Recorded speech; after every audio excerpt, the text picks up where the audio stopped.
Sa pagsalakay ng mga tauhan ng Police Regional Office 10, Customs Police 10 at Coast Guard sa karagatang sakop ng Lagonglong at Villanueva, Misamis Oriental, nabisto ang smuggling ng produktong petrolyo. 2 tripulante ng isang oil tanker ang naaresto nitong Abril 9, 2026. Kinilala ang mga nadakip na sina alias Rodrigo, 71 years old, kapitan ng motor tanker Coral Song, at alias Raul, 63 years old, chief mate ng naturang barko. Sila ay naharap sa kasong paglabag sa Customs Modernization at Tariff Act.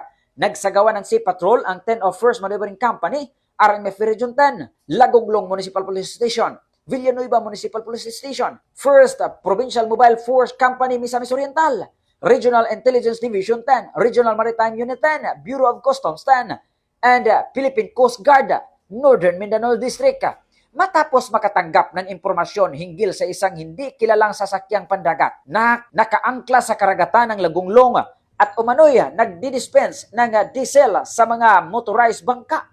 Sa isinagawang verifikasyon na pag-alamang walang kaukulang marka at hindi nakipag-ugnayan ang barko sa Philippine Coast Guard at Bureau of Customs. Sa isinagawang boarding operation, kumuha ng sampol ang mga otoridad na kalaunay sinuri at lumabas na unmarked at hindi dumaan sa Bureau of Customs ang kargamento.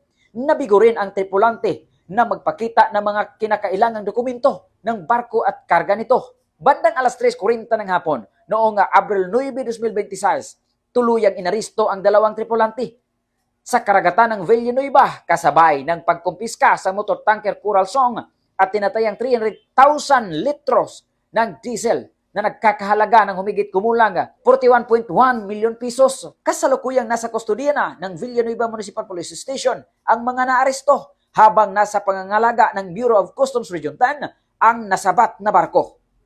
Patuloy namang isinagawa ang pagsusuri upang matukoy ang eksaktong dami ng kargamento.